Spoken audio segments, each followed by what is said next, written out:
Emilia Marchenko. I'm Dennis Kudla. I'm Jesper de Jong. I'm Henry Larsen. I am Francisco Cerundolo, and you are listening to the Game to Love podcast.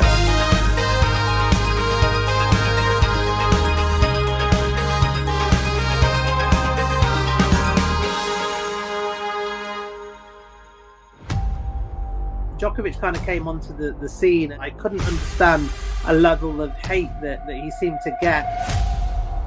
He didn't seem to be getting the same sort of coverage that Federer and Nadal were getting. I almost felt a little bit sorry for him, and it kind of brought back the memories that I had as a kid. He had the disqualification at the US Open. Ultimately, he got disqualified, which I believe was the right decision. Federer, Nadal and Djokovic are all upset. Would you say you've completely lost all respect for Rafael Nadal? As a person, 100% yes. Oh, he's doing it again! I think Novak has already done enough to prove that he's the greatest of all time. May be able to overtake Rafael Nadal. I hope not. 2 slams on clay. Rafael Nadal would be the greatest of all time. World Cup, England, Serbia final. Who are you supporting, Pavvy G? Novak Djokovic will one day actually retire. Who do you support next? How you doing, guys? I'm very well, thank you, guys. How are you? Yeah, not too bad. Listen, there was a lot of things you was right about, and I think that was one of them. But we've just been having a little bit of a chuckle at it, just because the way that the year started, and then the way that everything sort of turned around with all of the vaccine knowledge and stuff now is quite interesting landscape now to look back on, because there's a lot of people saying, I told you so, aren't there now? Yeah, a complete transformation, really. I mean, if you look back to the scenes as fans of what Novak and what his whole team went through at the start of the season, you know, we've never seen anything like that before in tennis, or even any sport, really, in terms of what happened. And at the start of the year, so many people were telling us that that's it, he's going to be he's not even going to be allowed to play any of the tournaments. So if you remember, right at the start, the ATP then also brought in a rule to say, look, we're actually going to mandate all of our events. This was around December, January. They changed it. So there was very high possibility that Novak could have gone the whole year without playing any events if he wasn't vaccinated. And then you take that back to a couple of days ago, and, you know, he's ended up on top of everything again. The highest percentage win. He wins, 5 top 10 wins. He's been, revered, but from all the people that have been against him, and it's just a complete transformation. He's ended up with more wins than Nadal, which, if you look in April, he was 19 wins behind him, and he's ended up having more success than Rafa Nadal, which is unthinkable. But yeah, I think the stars aligned, and it just made it a memorable end to the season after what was a disaster at the start, really. Yeah, he's turned your frown upside down, I can imagine. yeah. I think I had a full set of hair and black hair when I first started this year, but yeah, it's probably given me a few more grains back. Mate, I totally agree. Right, obviously, we've just gone straight into it. Let's try and rewind a little bit, just for some of our audience. You're known as probably, if not the biggest, one of the biggest Djokovic supporters on Twitter. Over, is it 11,000 followers at the moment as well? Incredible. Yeah. I think Australia had a lot of help to do that. I think I started the year with about 6,000, so I've nearly doubled it this year. And I think a lot of people have said, because of the coverage that I gave during Australia as well, and just kind of it almost became like a job to me, I think, at the start of this year.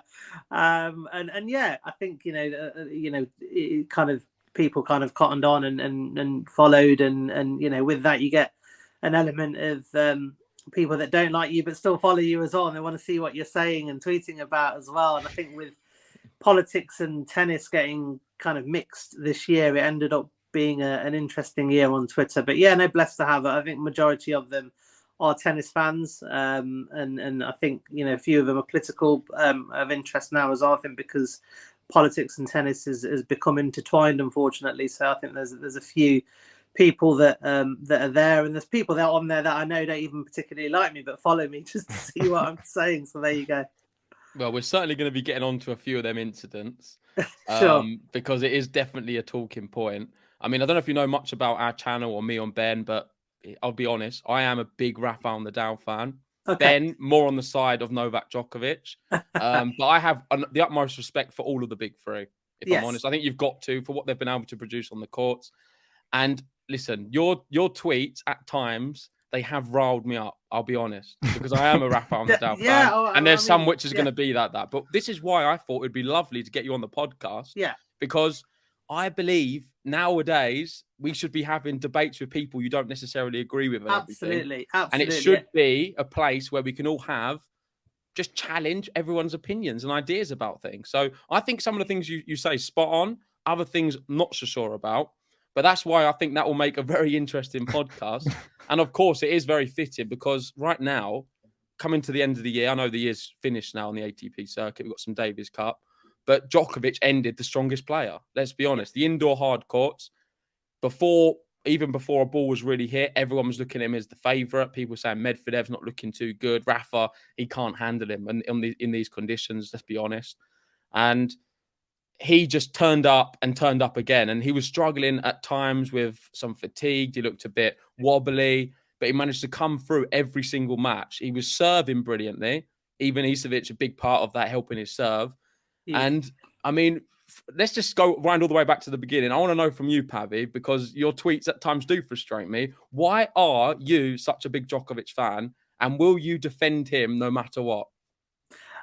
Yeah, I mean, there's loads of good points that you made there, Ben. I mean, first of all, you mentioned obviously that I'm riled you as sorry, AJ. He's doing it on purpose to rile you up. Oh, he's doing it again. I'll rile you even more, but no, sorry, AJ. Oh, he's done it again.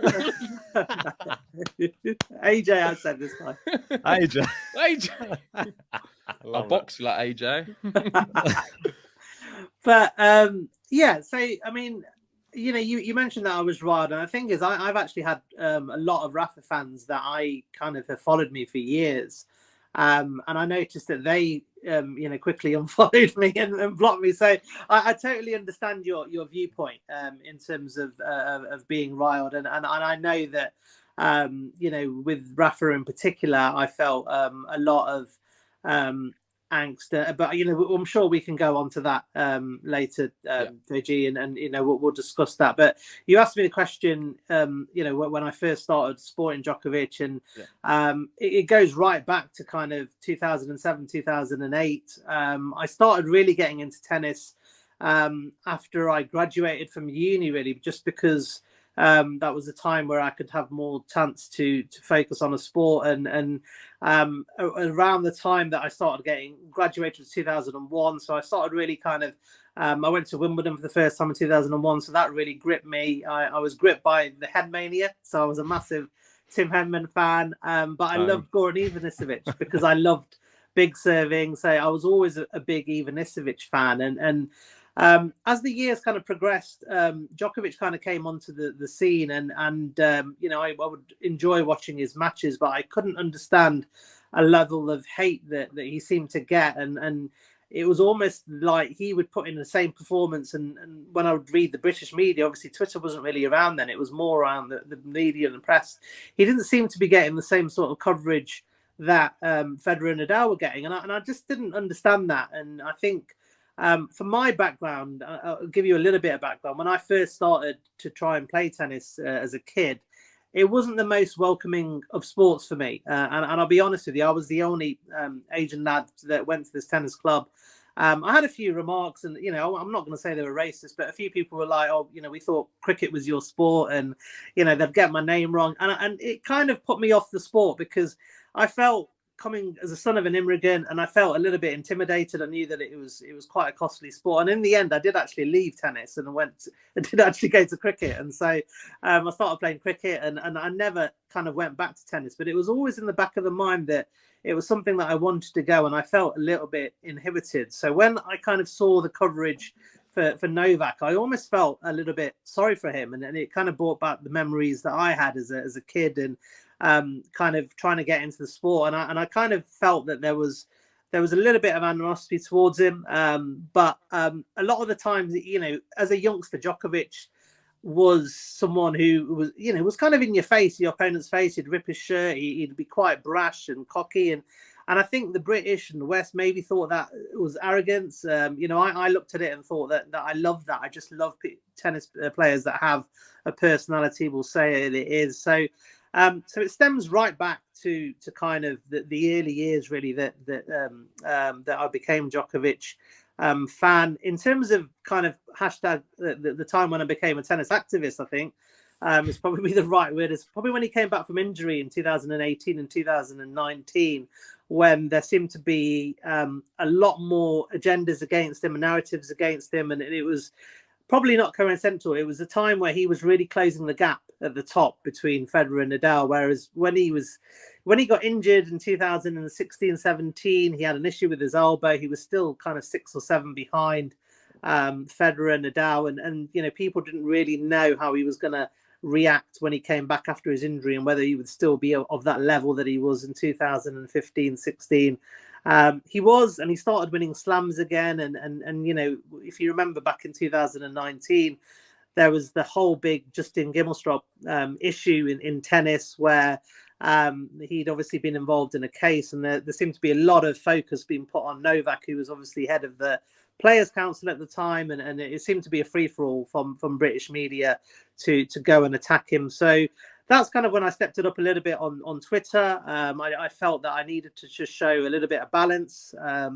I used to have a lot of battles. I don't know how long you've been following me, but with the tennis podcast, who I felt were kind of also against him, and that kind of has carried on, and it's almost been every year. Obviously, 2020 we had the controversial incident at the US Open, which was obviously huge news at the time. 2021, where we felt that he had a fantastic year, but still wasn't getting the support or recognition, and it was almost panic that Novak was just going to blitz the whole year and then the whole career after that. So it was almost like we were waiting for something to happen in 2022, because we felt that they just weren't. When I say they, obviously I use the word establishment a lot, but for me the establishment is a bunch of subsets, people at the media, organizations, and I think the big thing that happened in 2020 as well was that he created the PTPA. Yep.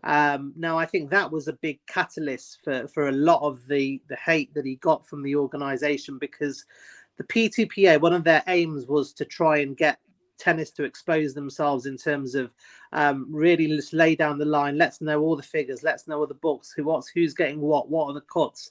And the ATP didn't like that, and they didn't like a threat really to their autonomy, because they've never been challenged before. So, and obviously he at the time he was made that a new rule was put in where he couldn't be part of the Players' Council, even though the players wanted him. So there was a whole lot of stuff that was going on before, obviously 2022. There was rumours, obviously, that he may not be vaccinated due to his diet at the end of 2021. And that manifested to be truth. In the end, he was forced to kind of put his cards on the table and say, yeah, I'm not vaccinated. And then, so I was almost kind of ready for it. I never knew what kind of stage it was. Will I always defend Novak? Probably. I'm not going to lie. I think, I've got to know him. I've got to know Jelena quite well over the years. I know his team well. For me, he feels more of a family member than a fan, if that makes any sense. And I think I know him as a person. I think a lot of his views are aligned to mine culturally and just the way that we look at things. So a lot of the time I actually do have a very similar mindset to him over things. So it's not a case that I don't. And if I didn't, I would say, I just don't agree with you on that. But a lot of the things I do actually agree with him. I've not got to the stage yet that I don't disagree with him. The only thing that I probably have disagreed with him in the last couple of years was playing the mixed in the Olympics, because I felt that he needed to conserve his energy, and I felt that playing singles and doubles when he had one more title to win to complete a historic calendar Grand Slam, I felt that he should have not took part in the doubles. That's something that I did disagree with him at the time, and whether it cost him the US Open or not is to be seen. But the majority of stuff on and off court, I tend to agree with him. If in the next year he does something that I don't, then I'll say it. I think, yeah. I was going to say, has he ever said to you that he disagrees with anything that you've said on Twitter or anything like that? Because no, I mean, I do. Novak does follow me, and we've interacted a few times, and I've spoken to him a few times. I'm sure he doesn't agree with everything that I say or do. I think a lot of people think that he does. I think he appreciates that I kind of will say things as I see it, and I think that in the social media word can get you in trouble sometimes, and can cause a lot of controversy because people expect you to have a filter, and whilst I try and be respectful. I'm not going to start trolling people or start swearing people or anything like that, but I do try and say it as it is, and that's what I've always done on Twitter. Nadal fans will probably disagree with me that this year, but the God's honest truth is Nadal was my second favorite player for many years. I think that stopped kind of 2018-19, not anything personal against Nadal, just that because he was becoming such a fierce rival with Novak, that I felt that I had to then gravitate against him. Whereas growing up, not say growing up, but when I really got into tennis, the big four for me, it was Djokovic was my number one, Nadal was my two, Murray was three, and Federer was always the fourth. Yeah. Ben really likes Murray, but I mean, listen, you've said some really good points there, Pavvy. I don't even know where to begin. There's so many things which I was listening and taking in and thought I could say something to that. I could say something to that. So where I want to begin is actually talking about how Djokovic now has approached Rafael Nadal and Federer with regards to Grand Slams. And, well, you never know. May be able to overtake Rafael Nadal. I hope not, but I'm sure you believe he will be able to do that maybe next year. But on that, do you believe that it's coincidental that all of these things are happening where Djokovic is prevented to play in these big events? We had the disqualification at the US Open. Do you feel that is somewhat linked to the fact that he's now approaching Rafael Nadal and Federer in terms of the slam race? I do. Yeah, I do. Without a question of doubt. I think if we go back to the incidences, so we go back to the US default, and a few days earlier, Arias Bedanin was playing in a match in the same stadium. It was actually Cincy, but it was the same kind of USTA rules tournament referee umpire, and he managed to in anger he hit the cameraman that was on the side. Supervisor was called, and they had a discussion, and they felt that he didn't do it in anger, and the cameraman was like, "Look, I'm fine, it's cool," and he was given a warning, but he wasn't disqualified. Now, the same situation happened to Novak. Obviously we've seen the video. Everyone can have their own opinion of that. It's not exactly the same, though, is it? Come on, it's not exactly the same, but he's hit an official, which technically the book says that is potentially a default scenario, but it says it's always at the discretion of the supervisor referee. They make the final call, and part of the components that they look at in making the call is whether it was done in anger. That's the key thing here. Was it done in anger? They felt that Arias Bedanin's wasn't, but they felt that Novak's was. Now, what went against Novak was that the lineswoman screamed, as we all heard. I think you probably heard a scream from New Jersey, the amount of the noise that she created. And I think that, well, if you're listening in on the audio at the time, the supervisor asked one of the officials that were on the court and said, "What happened?" And they said Djokovic was angry and he hit it full pace in anger.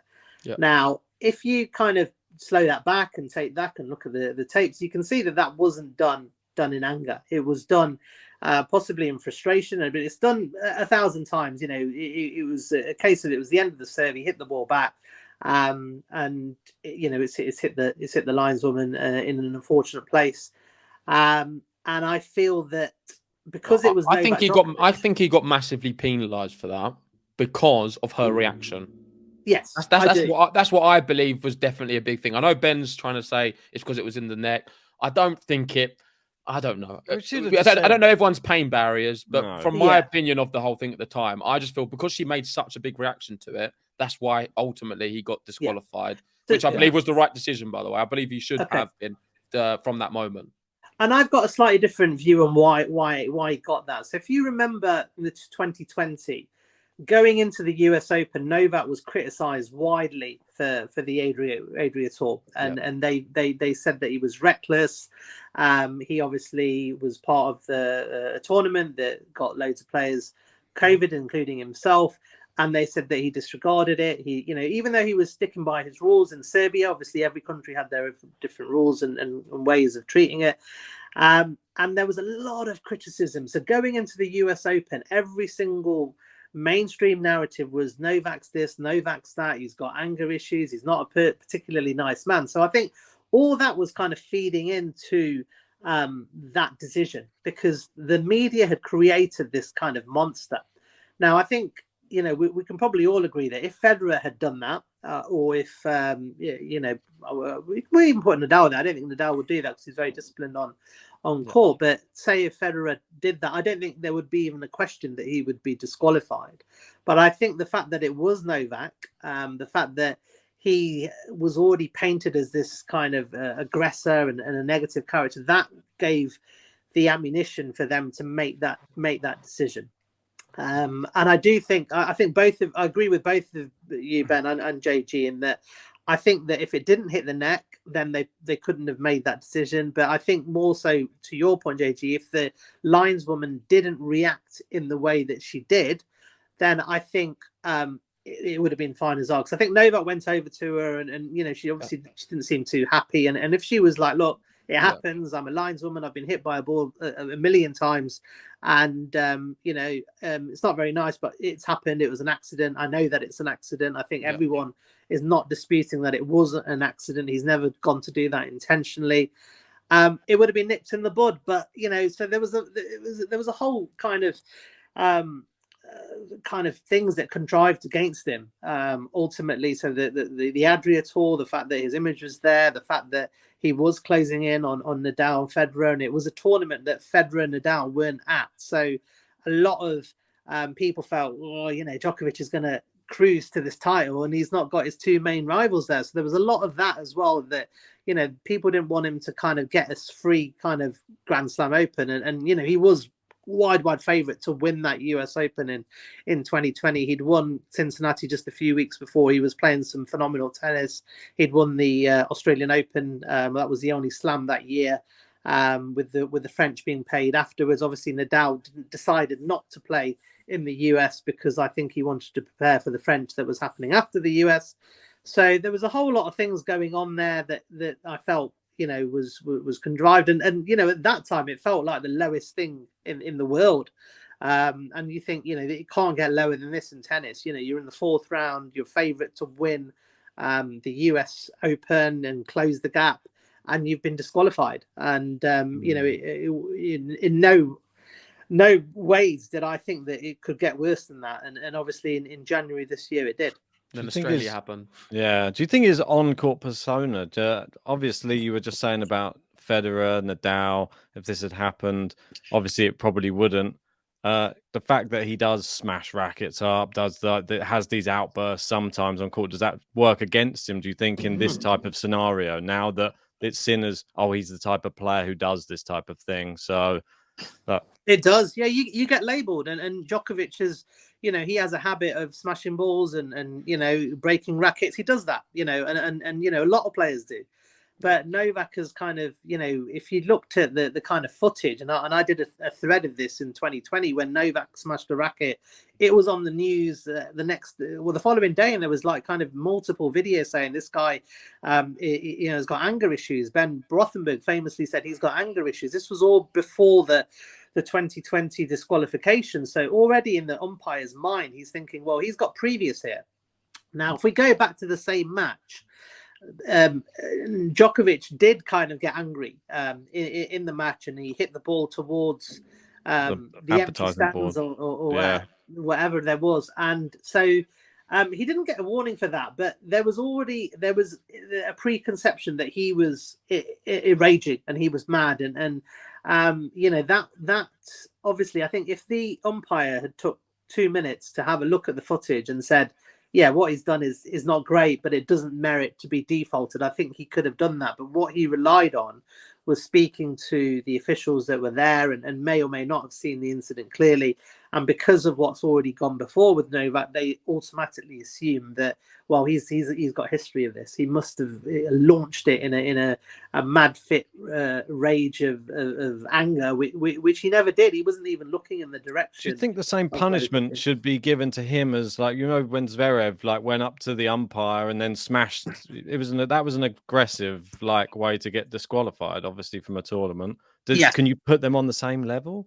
I think intention comes into play here. So you've got to look at the mindset. Now, what Zverev did was he was angry. He was completely fuming, and it's similar to kind of Shapovalov when he got disqualified by hitting the umpire's eyeball. He did it. He was fuming. If you look at it, he got it, and he absolutely launched it. Tsitsipas did it in Wimbledon this year against Kyrgios. He absolutely launched the ball into the crowd and stand in a fit of rage, and that's why Kyrgios was saying, why wasn't he disqualified? Because it's for me, in the rules, if they go to the referee and umpire to make the final decision, it has to be on intent. Now, the reason why I don't think Zverev and Djokovic is the same is that Zverev did it in a fit of rage. He was fuming over a line call, which was arguing over before, and then he's intentionally then gone to hit the umpire's chair to kind of intimidate him, and I think that was a disqualification. I think Pliskova did a similar thing in a women's match a couple of years back against Sakkari. She'd lost the match, so she couldn't be disqualified from that. But she only got fined €3,000 for that and didn't face any bans or anything. And she actually broke a chunk of the umpire's chair. And the umpire herself said that she felt intimidated, and that was also done in a fit of rage. So I think it has to come down to intent. If everyone looks closely at that video, there's no stage where Novak was angry or did that with intent or in a state of mind. He wasn't angry. He was relatively calm when he took that shot. You spoke earlier about the Adria Tour, and what I want to talk about that is actually a relationship with Nick Kyrgios, because I think it's quite interesting. So if we wind back to the Adria Tour, Kyrgios come out and spoke against Novak Djokovic, and their relationship's always been a bit topsy-turvy. They've sort of, since Australia, he was one of the first people to really stamp down and defend Novak. Yeah. He stood in his corner, offered him a lot of support. And then obviously they was very good friends all the way to the final in Wimbledon, where they were supporting each other, wanted to go out for dinner. And even I think Kyrgios was saying, I don't mind losing to this guy as Djokovic. He's a bit of a legend and everything. What do you make of their relationship and how it's unfolded? Is that like a massive surprise for you? It's not. I mean, I don't know, again, how much you know. Because it is a surprise for me. I did not see that happening. I just felt like them two did not like each other, and that was a relationship would never be repaired. So again, it's a complex question. I mean, I've been a big Nick Kyrgios fan personally since I saw him play in Nottingham when he was 19, and he won the title there, and I think that was back in 2015, 16. So since then, I was a huge fan. I got to meet his mum. I got to kind of he hung out with a lot of people that I knew from GB tennis. So he's friends with Jay Clark, who I know very well. And, he was friends with a lot of the British guys, and he still is. And I loved his brand of tennis, and it kind of goes back to kind of my love for Novak, in that I love the fact that he didn't seem to care and he seemed to just kind of do it. But equally, I also felt that he was a target for the media, because he didn't do things politically correct or the way that they would want him. So he became a target for the media. Now, if we take this back kind of in the early years, Novak and Nick used to practice before 2019. They had a hit in the US. They got on well, all the camps. Things changed in May 2019. Now, this is when Nick was almost like a target for the press. He used to get a lot of hateful press. Ben Rothenberg was one of his biggest critics. With no introduction to Ben Rothenberg, I think we all know that, anyone who follows tennis. And then he invited him to do a podcast in May 2019. Right. Now, this was at the time where everything was kicking off with the Players' Council and the Justin Gimelstrop and what was happening around that area. And Nick came out with some complete bombshells that completely hammered. He started hammering. He hammered Nadal to some extent, and he's done that before. They obviously had the incident in Wimbledon the year before where he kind of went straight for him and said he had no regrets. So he's always had that little bit of beef with Nadal, but this time he was really laying into Novak and started saying, look, he doesn't like his celebrations. He thinks he's a fake. So it started before Adria. So all of a sudden Nick was now kind of targeting Djokovic. He was, ripping up his shirt in the US Open and that later that year. Novak was asked about it and he said, look, I honestly don't know what's happened because, the last time we spoke, we were completely fine and I was giving him advice. So Novak was hurt by that. I'm not going to lie. He was hurt because he didn't understand why suddenly he was becoming a target by Nick Kyrgios when he's given him no reason to do that. Novak has never disrespected to Nick before. And this goes back to my whole thing of the establishment trying to create hate and manifest hate against Novak. And I again, people may call me a conspiracist or whatever, but I firmly believe that Ben Rothenberg approached Nick Kyrgios saying, listen, I can get the media off your back. And the best way to do that is to absolutely hammer the guy that the media hate, which is Novak Djokovic. And I think Nick did that. And I think for a time, if you look at his popularity, he became a hate figure and all of a sudden he's a hero. All of a sudden he's getting opportunities. It's an interesting theory, and I think you're on the right podcast for conspiracies because Ben is the biggest conspiracy theorist I've ever met. So I think you've met your match today, Ben. Yeah, maybe so. But that's my belief.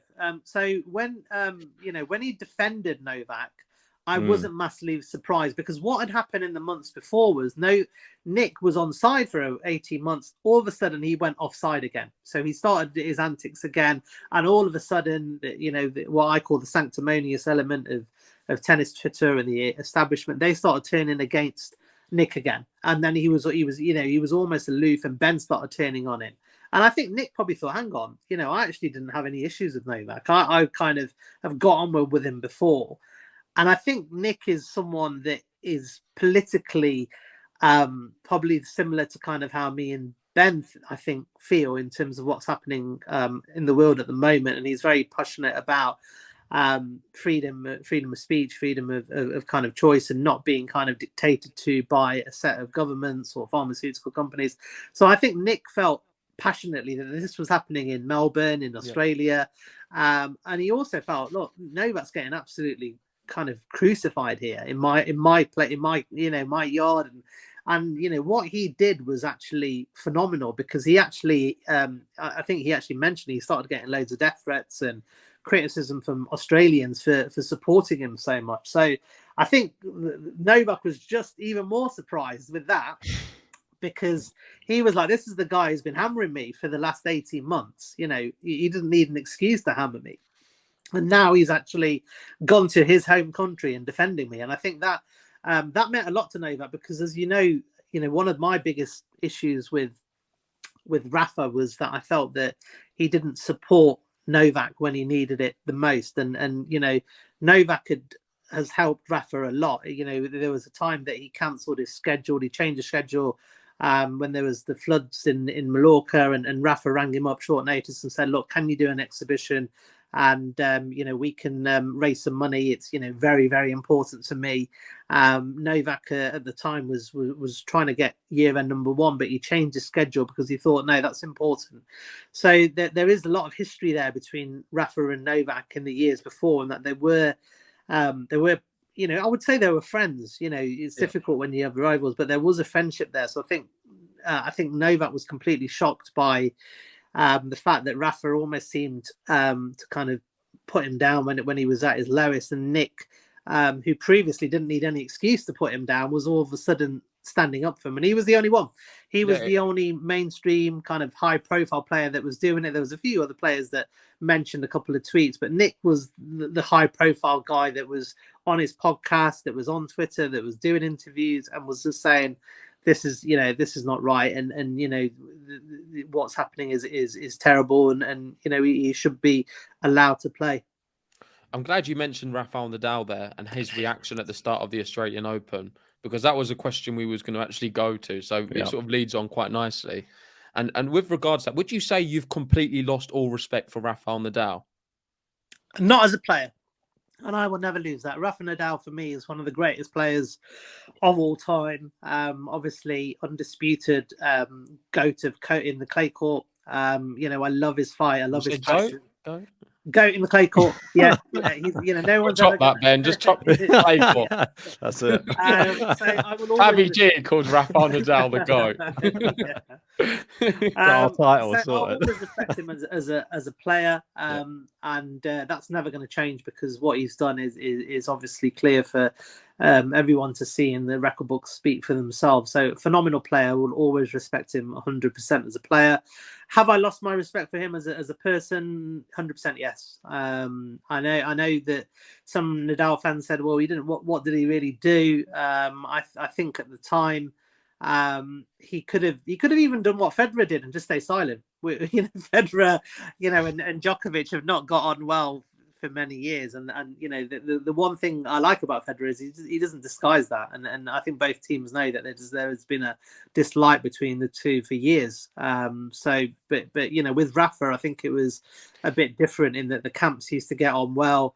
There was a friendship between the two, so I think the fact that Nadal was kind of a couple of times have said, well, obviously his famous line was "rules are rules," and actions have consequences, and that blew up. It was on the BBC main headline the next day.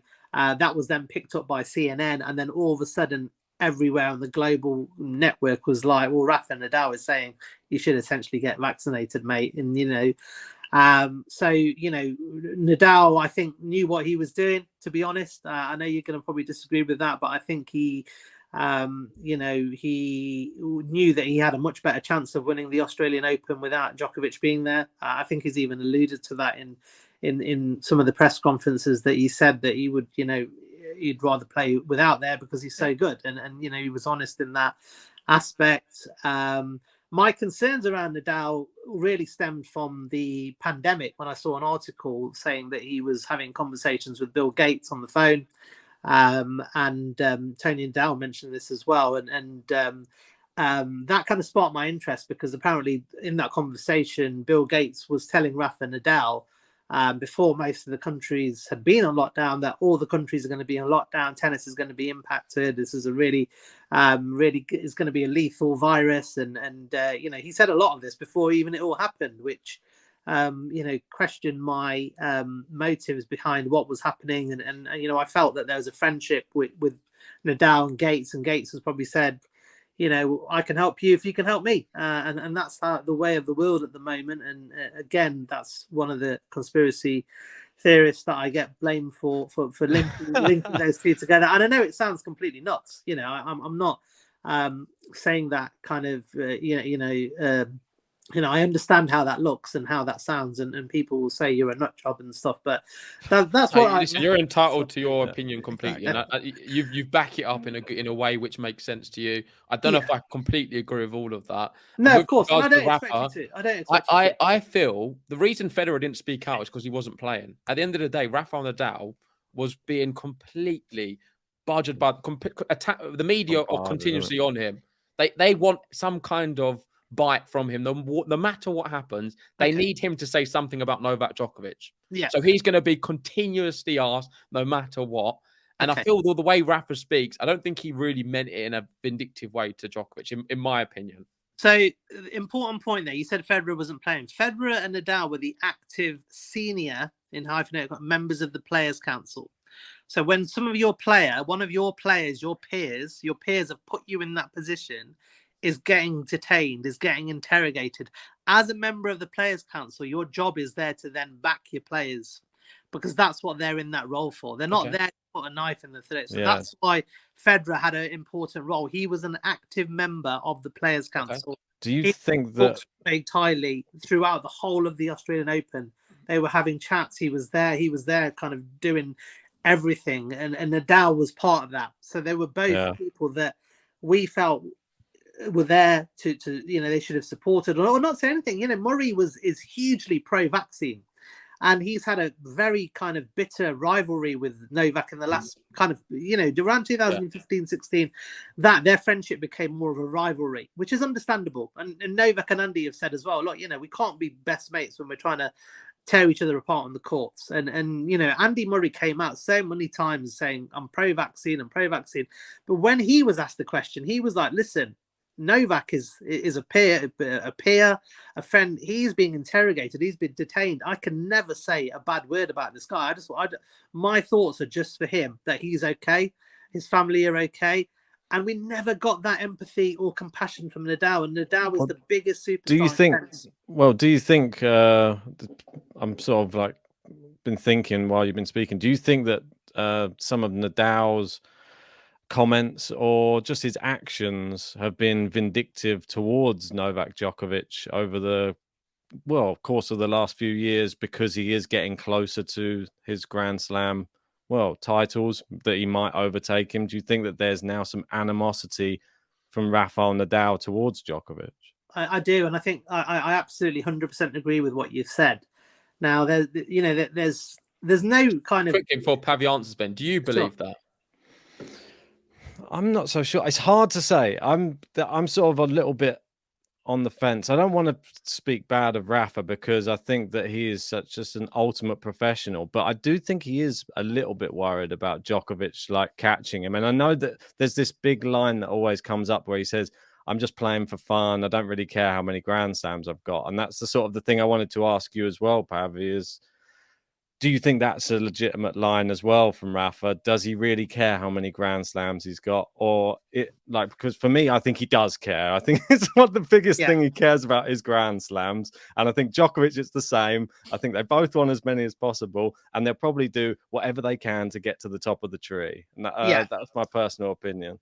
Yeah, I'll be honest with you. I think Federer, Nadal, and Djokovic are all obsessed, and I'm using the word obsessed to finish with the most Grand Slam titles. I know for a fact, because I knew someone in Federer's team, and they would say that he was completely focused to finish his career at the very top in terms of records, in terms of slams. Nadal, I think, is obsessed to finish at the top. I think there's a narrative that he doesn't care. I think he recently even said it in an interview that he would die to kind of get back to where he's playing. I think he is from... if you look at Rafa Nadal's history, he's been born into a family of athletes. His uncle was a World Cup football star.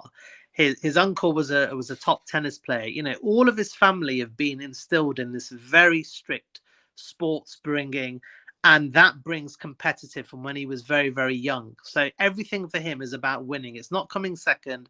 It's not coming third. He wants to be number one.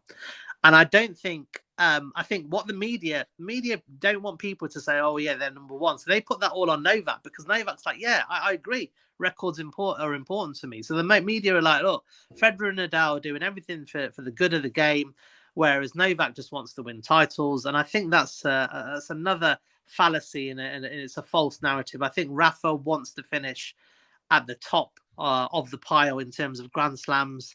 I think it means a lot to him, not just to him. It means a lot to Tony. It means a lot to his parents. It means a lot to his sister. It means a lot to his wife. He wants to finish number one. Now, whether you agree with me or whether your viewers agree with me, that's like JG said, it's your opinion. Yeah. I'm just giving you my opinion. That's what I think. That's why I think stems this kind of animosity, because it started around 2019. And there's a very good clip, which I don't know if any of you guys have seen, but I remember seeing it in the Australian Open just before the final, and Nadal kind of bumped into Novak in kind of, and there was some camera there, and Nadal completely blanked him, and it was almost like Novak kind of looked at him and said, oh, okay, that's a bit weird. And then their teams completely blanked each other, and it was almost like, okay, well, it's really game time now. And whereas before they've kind of been together in exhibitions, they've always kind of given a fist pump, a laugh. I saw that relationship change around 2019. Now, Novak has to be diplomatic. Rafa has to be diplomatic. We know what they say on screen isn't exactly what they feel like inside. I think, speaking, from a Novak point of view, I think, he mentioned in a quote recently that a lot of players' masks really came off and became apparent this year. You can guess who he's talking about with regards to the players that he felt really let their masks down this year. I think he knows. I think Nadal is not particularly a big fan of Novak at the moment because they're fighting to finish as number one in history. Do you think that he used to be a little bit more fun? Like, I think that maybe both the players, but a bit younger. Djokovic, I always remember from the very early days, he was always like the Joker. He was always on the court. He was always having a laugh. Like, there was never anything serious. He was doing impersonations of Rafa. There was all that thing. Yeah. And then where did that all disappeared and it all became serious tennis? Like the sort of like the fun side almost became, we don't have time for that now. And maybe did Rafa suddenly think, well, no. He didn't Ben, care I think about a lot him. of that is to do with the fact they've played 59 matches or something against each other. Well, yeah, they've for played sure. So many matches, and they've not just been the run-of-mill matches. Let's be honest. Some of the times when they play, it's like watching another sport. We get to see the pinnacle of tennis. It is something to behold. I know people who don't necessarily like tennis. If you just was to watch a Rafael Nadal Djokovic match, surely it can inspire you in some way to pick up a tennis racket the next day. Yeah. Because the tennis is from the gods. It is incredible. And I think when you are pushed to, say, play 5-hour matches or pushed in the depth of a fifth set and the fighting just to win one singular point, I think it's then difficult to then have that comedic approach and have the real friend, because they're at war on the court. To be able to produce that level of tennis, they are at war. So I think that sort of answers its question in itself without going into anything else, really. I just feel that the rivalry has got so hot in terms of playing tennis. That is what's created that. Yeah, I was going to say, did like him doing the impressions of Nadal and stuff like that? He does, like, you never see those. Obviously, you're not going to do that anymore if you get to that level of competition, which they have done in recent years. I think the other thing as well is they've got so close now with the Grand Slam, whereas Novak was in 2011. I think he was like 15 behind Federer and 14 behind Nadal, so he was never really going to be a threat because these players were still actively playing and doing well. So I don't think anyone saw his run, and his run really stemmed from when he came back from injury in 2018. He started winning 2 slams a year, and then in 2021 obviously he picked up 3. So he really picked up a lot of slams during the time where Federer and Nadal didn't pick up that many. So the momentum changed. I think Novak obviously his nickname is the Joker, and he's one of the funniest guys, and he's still got that sense of humor. He's a really, really funny guy. See him on the airplanes. But I think the media have wore him down. I really think they've really kind of wore him down, and I think he feels he feels that he's trying to do everything, and everything he says or does gets taken in a different way. That I feel that he feels the weight is on his shoulders a lot of the time. A lot of the times he's used that as a motivation. For him, he's like, well, bring it on. I don't care. But I do think he's like, if people don't want to appreciate my, humor or personality, are going to take it that way, I'm going to take it away. And I'm going to become driven and more intense. And, Novak is, when he's in the zone, he's a scary guy because he's ruthless. And, he kind of goes in that zone and he wants to win. He's a winner. And I think Novak, he will never shy away from that. He's here all about the records, and he said that many, many times that he wants to break as many records as possible. Just quickly, Pavvy, you mentioned the fact that the slam race now is hotting up so much. How important for you would it be for a player to finish with the most slams as a defining factor of being considered the greatest of all time? So how much value do you put on the most Grand Slams as a factor of being the greatest of all time? Because of course you can take into consideration different head-to-head, you can look at Masters. There's so many different ways of looking at it, and anything is going to be down to an individual, I feel. So that's why I'm interested. What is your stance on how important is it? So can you be the greatest of all time and not have the most slams? Yeah, I mean, it's a really good question, JG, and it's a question that gets flitted around in social media a lot. For me, the Grand Slam is an important thing, but I've always consistently said, for me personally, again, there's 4 components that make up the greatest of all time. And the first one is the best of the most slams, because I think that's the player that's best of 5 in a mandatory tournament. The second one is the most masters, because that's what I think is the best player over a best of 3 format in a mandatory format. The next one is the most years, most weeks at world number 1, because that for me shows the consistency of the player and the ability that they can then play in all surfaces, which I think is important. And the fourth one is the head-to-head against their biggest rivals. Now, in the years, 5 or 6 years ago, Federer was ahead in the weeks of number 1. He was ahead of slams. He was, he had 2 of those, which is why a lot of people were calling him the GOAT. In recent years, he's now pretty much, he's not ahead in the slams. He's not ahead in the weeks. I think he's actually not. He's not ahead in any of them now. So he's kind of, for me, is out of the equation statistically speaking. No, I agree. Fantastic player, no doubt, and one of the greatest. Now, to answer your question, is this for me? I think Novak has already done enough to prove that he's the greatest of all time, because he has 3 of the 4. Now, that doesn't mean that could change in a few years, because if Nadal gets himself fit and he then overtakes Novak in the Masters, he's only 1 behind him. If he beats Novak a couple of times, he's then ahead in the head-to-head. He's already ahead in the slam race. So if he then, so Nadal is very close for me in terms of having. You could definitely make a case for either, but like you said, the number 1 thing is the most slams. So it's the most slams. It's the most prestigious. It's the easiest one to hardest gauge, isn't it? Yeah. I mean, it's tough. I mean, for me, I would love Novak to finish with the most slams, because then I think it just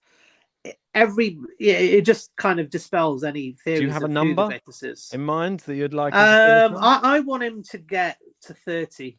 Whoa, 30. Wow. Gosh.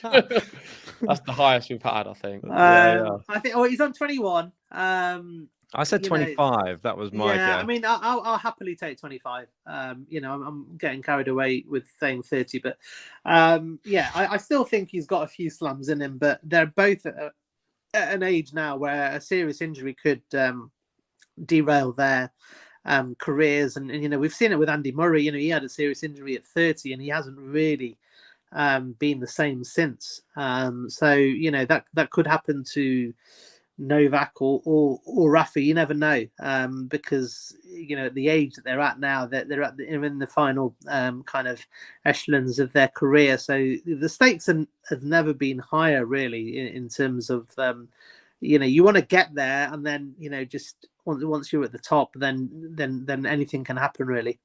And I find it interesting. Say if Djokovic and Rafa never hit a ball again, which of course I hope is never going to happen because they're both great. Currently, as we're talking right now, you believe Djokovic would still be the greatest of all time, considering he doesn't have the most slams? As it stands, because I'm personally using the components. Yep. He's got a better head-to-head. He's got more Masters than Nadal, and he's got more weeks at number 1 than Nadal. And I believe he's got he's better across all surfaces. I think Rafa is undisputably the best player that the world has ever seen on the male or female tour on clay court. I think that's just not out of the question. But for me to be the greatest all time, you have to be consistently good, consistently elite at all forms of the game. Best of 3, best of 5, grass, clay, hard. And I think in recent years, I know Rafa's got a probably similar record to Novak at the US, but he's not really in the same league in on hard or on grass. And I think whereas Djokovic is the clear second best player on clay, and that's undisputed now. You look at the stats, there's no one better than Djokovic other than Nadal on clay. Whereas if you look at Nadal, is he in the top 5 of grass court players? I don't know.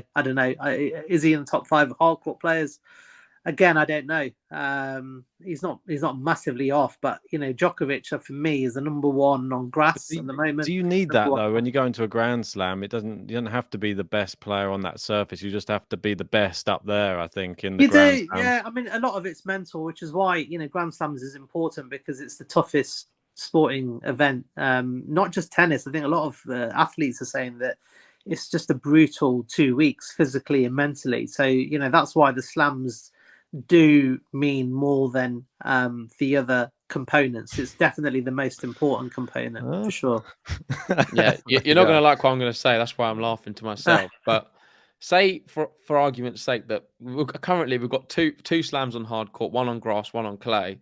If we had two on clay, so say if the tennis rules were there was 2 slams on clay, would then that mean that Rafael Nadal would be the greatest of all time because he'd have ultimately the most slams? Bearing in mind he would have to have won them, but it just goes to show that if that was like that, like the Tour Finals, for example, will always be indoor hard court. Djokovic will always have a really good shot, or a Zverev, or a Medvedev. I think Alcaraz is going to struggle even in them conditions. I know he's such a great player, but when a particular tournament is always on that surface, it is going to make it extremely difficult for that style of player to do well. And it just goes to show if there was another clay court, maybe I'm just clutching at straws, Rafa would be, I don't think anyone would argue it'd be the greatest. Possibly, but there's a lot of variables to that because say if there was 2 clay courts in the Grand Slams, then you would find there's a lot more clay courts in countries because they are going to be more geared towards the Grand Slam. So at the moment, Serbia have they don't have as much clay courts as say Spain do. So I think if there was another clay court tournament, you would find players that would focus more time on playing on clay than they would otherwise. So I think it's difficult to automatically assume that if there was another clay tournament that Rafa would then completely blitz that, because I think more players would then spend a lot more time practicing on clay, which obviously it improves their play on that.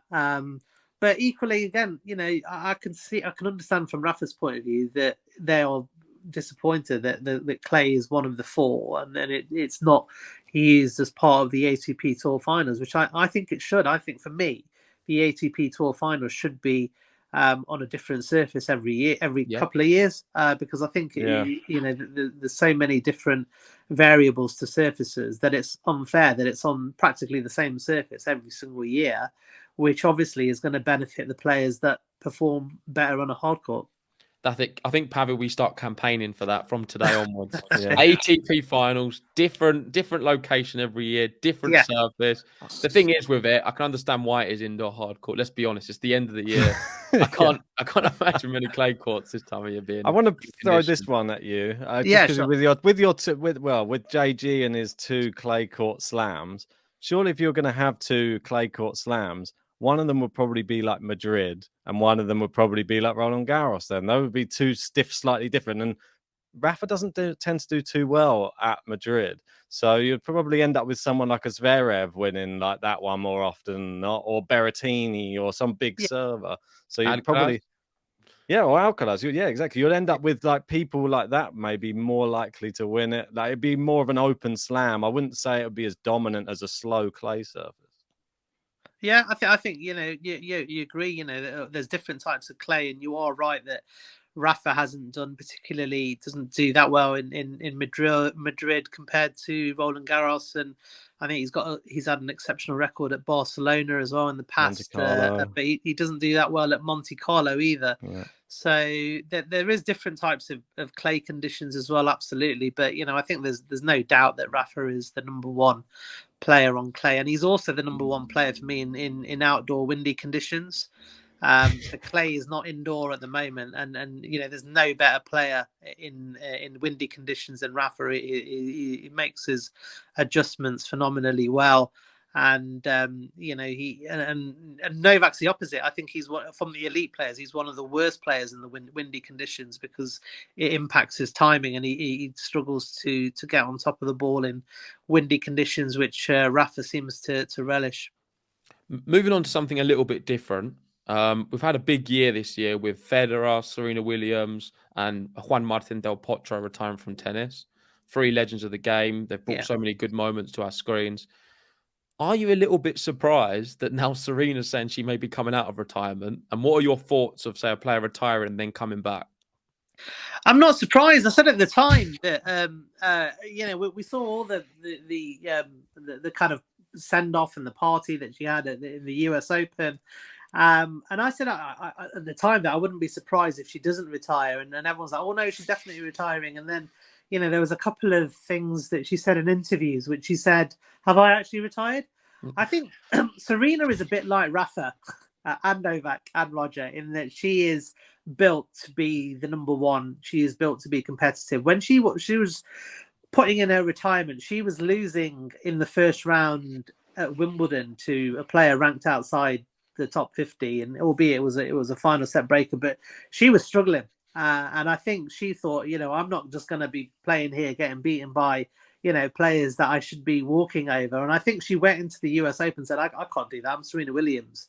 And if you look at how that week progressed, it got her confidence back because she beat the number 2 in the world, and she played some great tennis, and she really pushed Tom Lamovich as well. And, that could have gone either way, really. And I think that gave her the confidence to say, actually, because on her third round win, I think it was really interesting when there was an interviewer that said, were you surprised with your level? Because considering she'd hardly won a match, going into the US Open. And her response was, I'm Serena Williams. I'm not surprised at all. So that kind of said me to think, actually, if Serena starts believing that she's got the ability to still be at the top end, then she may well change that mind. Do I think it's a right or wrong thing? I mean, we saw Andy Murray's emotional send-off in Australian Open where we had all the players and everyone was in tears, and Murray fans were in meltdown when he retired, and then a few months later he's like, actually, I've had a procedure and I'm going to come back. And Kim Clijsters obviously has come back, but obviously not very successfully, and she decided to come back after a long period of time. I'm still hoping Sharapova might come back, but I think that's probably more wishful thinking. But do I have an issue with it? Probably not. I think I'd love to see Ash Barty come back in a couple of years because I still think she would be a dominant force. I don't like this whole kind of the send-offs that they give him now, though, and the whole of the US Open was like the Serena Williams show in the first week, and I think I agree. Actually, I think it's a bit much. Yeah, it was too much. I've never, I've been in a lot of hostile crowds for Novak, but some of the opponents that Serena faced, and people were cheering for double faults, and they would hit astonishing winners. And I think it was Kontaveit. The Kontaveit one was pretty poor. The Kontaveit one was crying, was brutal. On her seat. She broke down to tears. I think that was where they pushed it a little far. Annette's a tough cookie. She won't cry down at the. But it really hurt her. And I was watching it and I just couldn't believe it. I was like, this is, there's one thing wanting your player to win, but, tennis has always been about respect ultimately. And you've got to give, a round of applause, or, you don't cheer when they, miss a sitter or do a double fault. And I just found I found the atmosphere quite intimidating. And that was as someone who's watching it as a neutral. The US, though, that's what it's like there. I remember watching many years ago, and it was the same for Andre Agassi as well, and there was people supporting him so much to the point where it was just impossible for the opponent to even win. They could there's no way they could win if every time they're trying to hit the ball, it's literally there's deafening. They won't even allow the match to take place sometimes, and then they cheer every shot into the net, every serve that's wide, it's crazy. It's like a cauldron, like you said. And that's one thing was interesting, Ben, because I'll hold my hands up. I have a lot of respect for Djokovic in the way that he handles hostile crowds. I don't think anyone can do it as well as him, and he's able to raise his game in them situations and produce something from another level. So that's where I have the utmost respect for Djokovic. And the other really big thing with him is in a match, I love how he will always applaud a good shot from an opponent. I find we don't get that enough from players. And even Rafael Nadal, I mean, you don't really see him do that too often. He doesn't, and I like that from Djokovic. I think that is a nice touch in the sport. It just makes it very welcoming, and I just think that's how the sport should be played. You should congratulate a player on a good shot from time to time. Yeah, I mean, I've always been brought to you play hard, but you play fairly, and in sport, I play at an amateur level, and we play hard in that set. But at the end of the match, we always shake hands, and if we lose, we always say well played. And I think that's another thing that Novak does very well is that. Someone was saying the other day on Twitter that you can never tell when Djokovic has lost a match or won a match because his his reactions are always the same to every player, and you know, he's genuinely he'll put his hand up and say, yeah, you know, I was beaten by the better player, and he is very, you know, he does applaud good shots. I think the fact that he's quite spiritually strong, so he meditates every day, does yoga every day, and that I think helps him kind of zone out in matches. So that kind of gives him a bit of an edge. It's not easy to do, but you know, we saw when in the US Open the crowd were with him that he didn't know how to deal with that. That brought him to tears, didn't it? Yeah, it was almost like he's so used to kind of this crowd that he didn't know how to react when people were actually supporting him. So you know, it's a difficult one. Yeah, it definitely is. Well, we're getting sort of close to the end, I would say, but we've got some interesting questions we just want to fire off to you. Yeah, obviously we've got a big year coming up next year, which is going to be super exciting. One biggest rivals for Novak coming up in 2023. Who do you think the biggest rivals are, and do you think Dominic Thiem, we've been talking about Andy Murray, his injury, that type of thing, do you expect to see Dominic Thiem being a rival of Novak Djokovic in 2023? Yeah, it's interesting. I think to start off with, I think 2023, his main rivals are always going to be Nadal. You know, regardless of his form and fitness, looking at the end of the year, we all know that Nadal is going to work so hard over the off season, and I think he'll come back firing and motivated. So, you know, without doubt, he's still the number one rival for Novak for me. You know, I think that's the most important one. Alcaraz, I think, obviously is right up there, number one at the moment. So he's going to be a big rival for Novak. Holger Rune obviously has really burst onto the scene and obviously beat Novak in the Masters at Paris. So I think he's going to be up there. Zverev, before he was injured and kind of at the start of this year, was playing some phenomenal tennis where I really felt he was maturing and starting to really kind of unleash his game, which is you know, on his day is unbeatable. And then Thiem, yeah, I think Thiem's had a struggle. You know, he's really he's had injuries, he's had COVID, he's had a bit of bad luck, he's low on confidence. He, you know, has played a lot of matches to kind of get to even some decent form towards the end of the year. I think it's too early to say. I still think he's a bit like where Murray was and Stan after their injuries, in that they were winning a few games, but they weren't.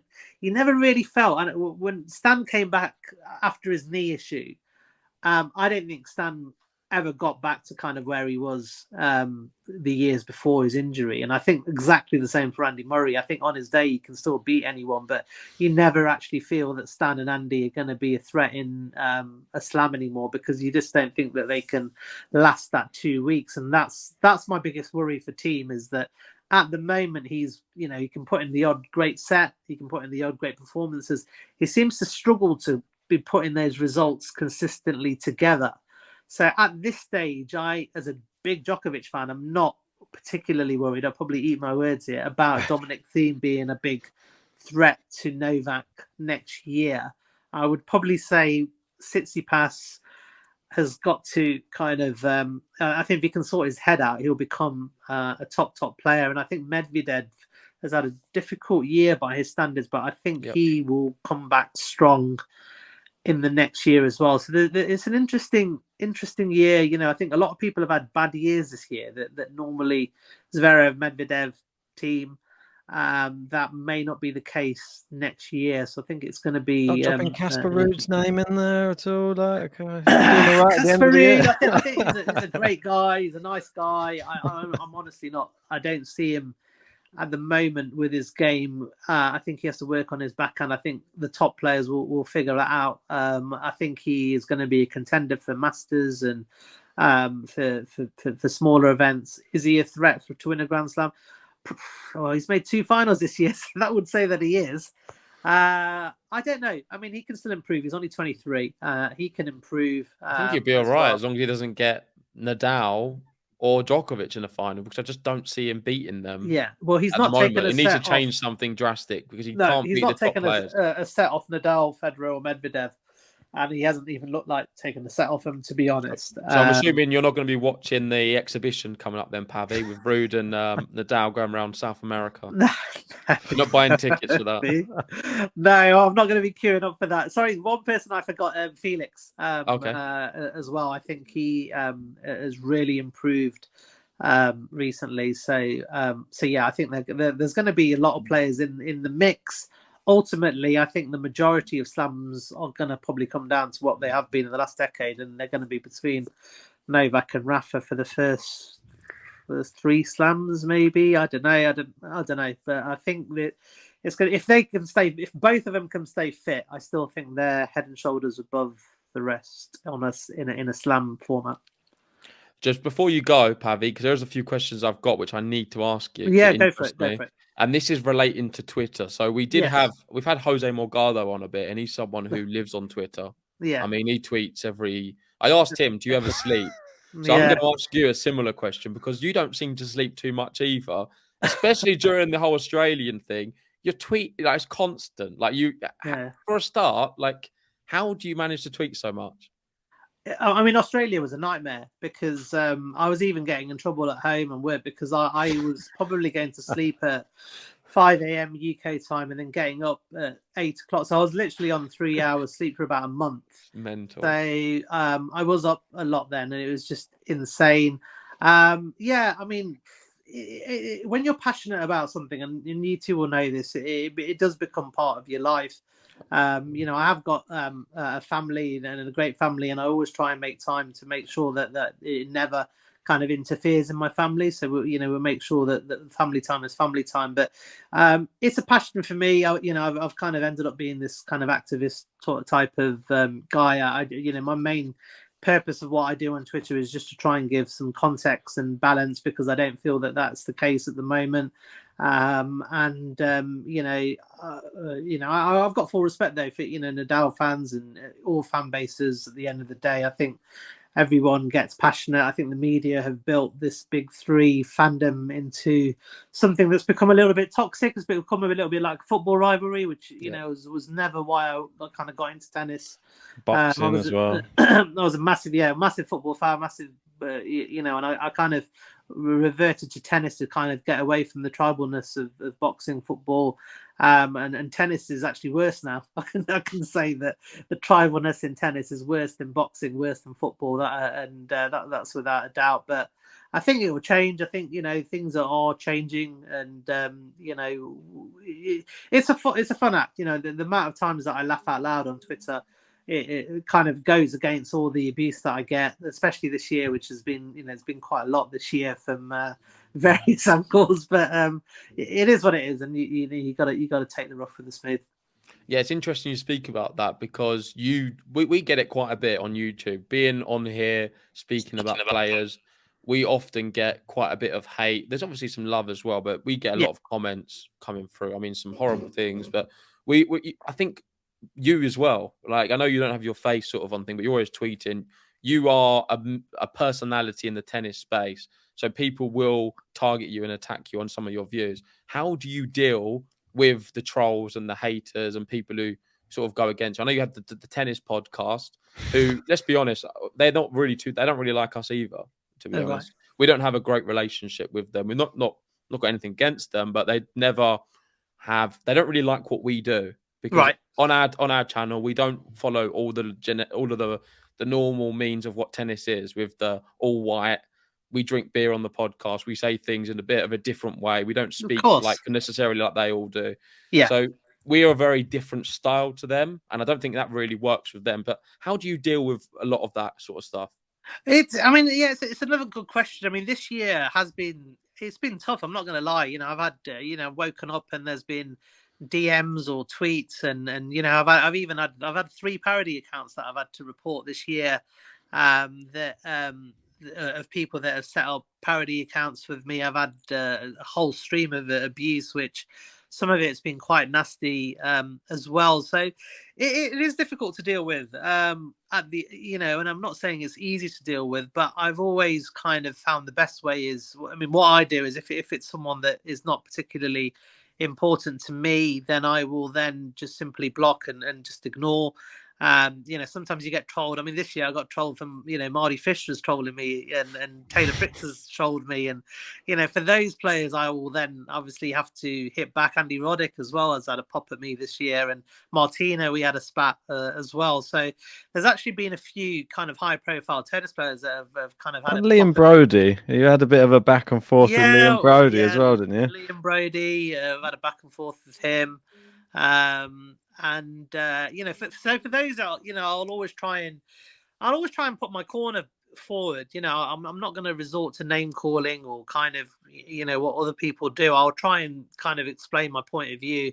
And if people want to block me after that, that's up to them. The tennis podcast was a historical thing. They blocked me a long time ago, and I blocked them. So, and you say you got the Grand Slam, is that right? You got all of them to block you. Yeah, I got all members of the tennis podcast, and a lot of the Ben Rothenbergs of this world. I used to have a lot of back and forths with him in the day. But I think it's just at the end of the day, I can kind of separate my Twitter life from real life, and some of these people that I know that have put nasty comments at me, I'll see them in Wimbledon, and they'll be really nice, and they won't say a word. So a lot of them are kind of cable warriors or something like that. But I think a lot of people, when I see people at Wimbledon, I'm all, I love speaking to all fans. Tennis is my passion, whether they be, but a lot of Nadal fans came up to me at Wimbledon and said, Pavvy, you really, we blocked you on Twitter because we couldn't stand with what you were saying about Rafa, but you actually seem like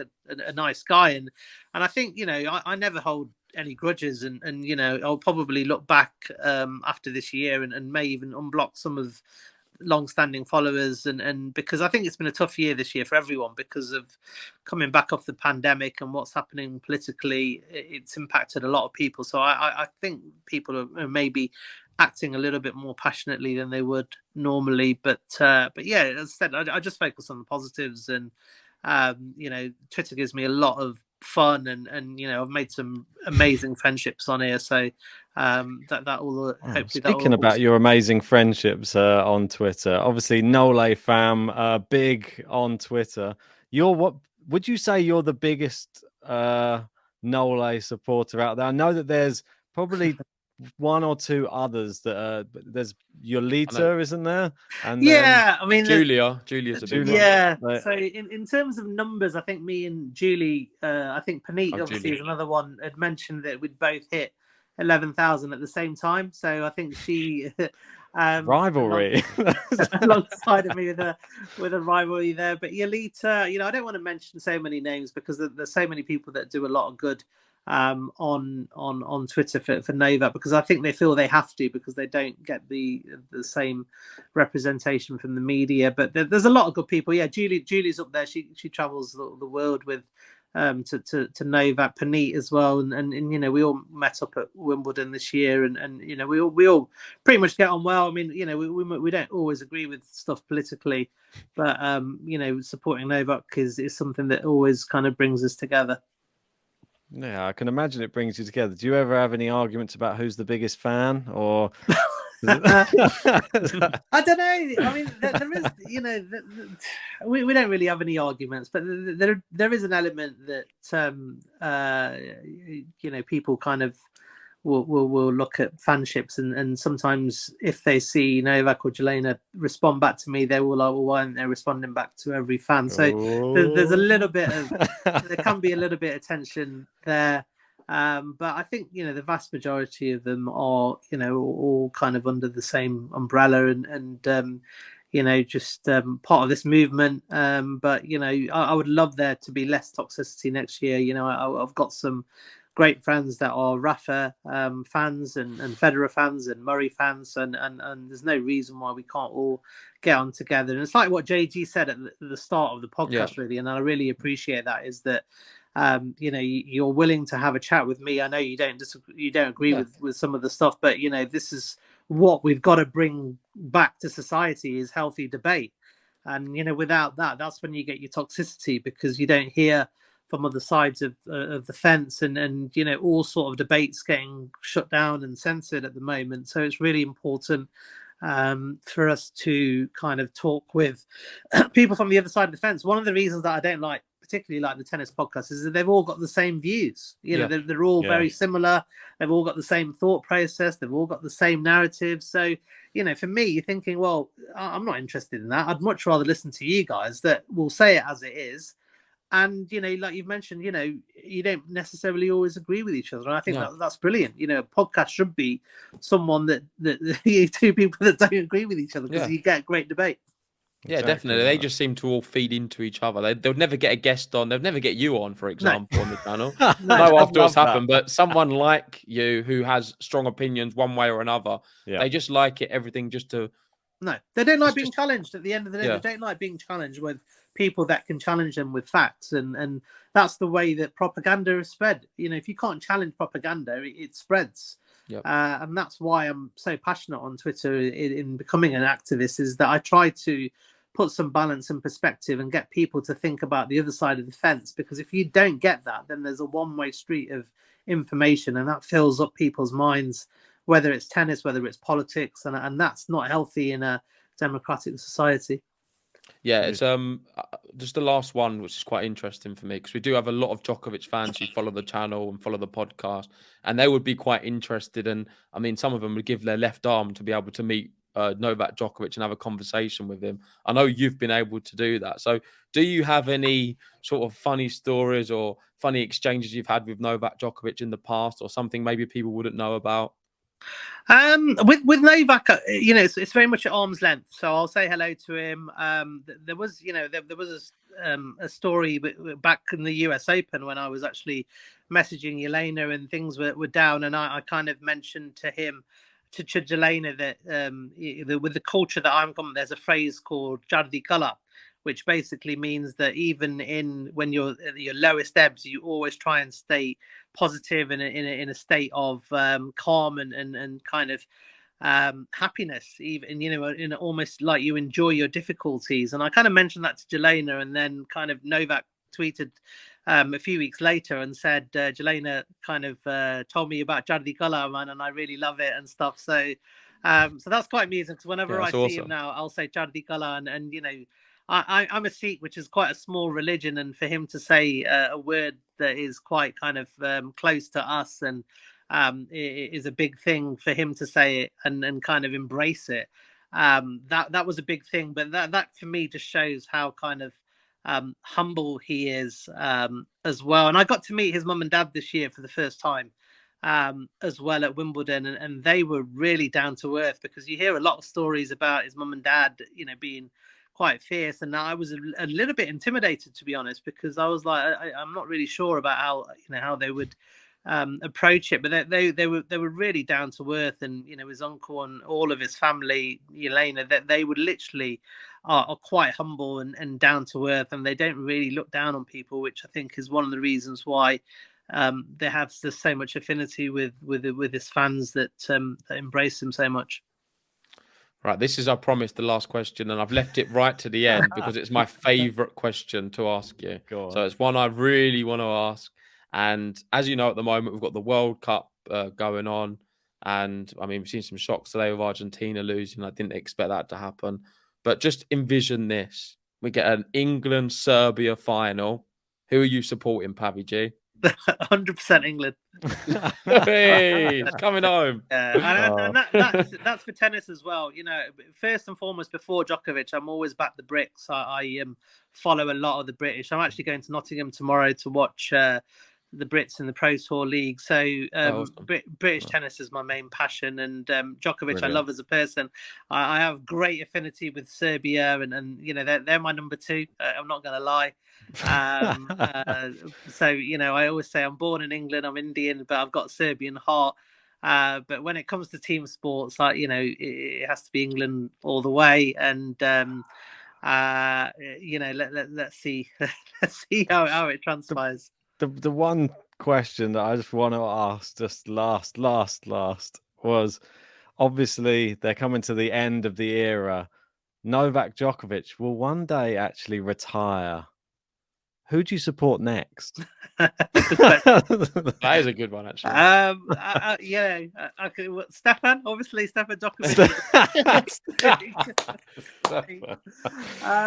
But yeah, not Rafael Jr. Give it a few extra years. Yeah. Maybe. Holger Rune has quickly become my second favorite player. I just love his brand of tennis, but I love that at the moment he seems so raw and honest, and he seems to kind of say it as it is, and I just like that in a player. I think there's no pretenses with him, and I mean, if anyone we were to lose the Paris Masters to, it was to be Holger. I still like Nick. I think Nick's brand of tennis is just phenomenal. Yeah. I think he's in a better place mentally in the last year or so. I think he really struggled with some mental issues in the last couple of years, but he's with a partner now that he's settled down. Obviously, he's had big health scares with his mum's health. I think his mum's doing a little bit better now. So I think he's in a better place mentally. I think he's a great entertainer. I love his brand of tennis. I know he winds up a lot of people, but I think he's a great asset to the sport. And this year in particular, that Wimbledon final was tough. Yeah, I've watched Kyrgios for years, and I'm like, he's playing phenomenally well, and he wasn't backing off. And if he continues that form going into next year and stays in a good mental place, then I'll be supporting him and Holger, and just hope, supporting every player. I love good tennis, and JG alluded to it before. We're blessed to be part of this era and so many phenomenal tennis players, and I don't think any other kind of era is going to be as blessed as us. So we've got to enjoy it and enjoy the tennis, and Twitter is Twitter, but ultimately we just want to see everyone play on a level playing field and play some great tennis. Yeah, amazing. I think that's a really good place to end it. Thank you so much, Pavvy, for coming on the GTL podcast. It's been a real privilege getting to chat to you about everything Novak Djokovic.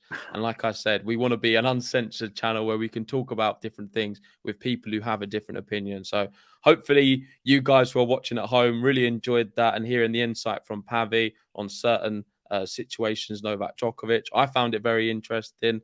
Make sure if you haven't already, hit that like button, subscribe to Game to Love if you are new. Do you have anything else to say, Ben, to wrap it up? Yeah, I'll say follow Pavvy G on Twitter. What's your Twitter handle, Pavvy? Thank you. Yeah, it's Pavvy G. So PAVYG, Pavvy G. We'll put that in the description. Don't worry if people want to follow you. No problem. And thanks so much for having me. It's been great fun. I've seen that it's nearly 1.5 hours. It hasn't felt that long, to be honest. It really hasn't. I know I can go on. Flies by, doesn't it? So thanks for having me, and good luck to you guys, and keep doing what you're doing, and you keep have a great end of season, and look forward to a brilliant 2023. Yeah, we really appreciate it, and maybe we can play a game of tennis. I know you like playing tennis yourself. We may be able to do and replicate a Rafael Nadal Djokovic special. I'll wear my Rafa outfit. You can have your Djokovic one. And maybe we'll do like a 5 sets under the lights or something. Sounds good to me. As long as it's not on clay.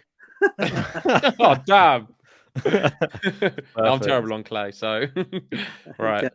Anyway, thanks everyone. Cheers, Pavvy. Cheers. Bye. See ya.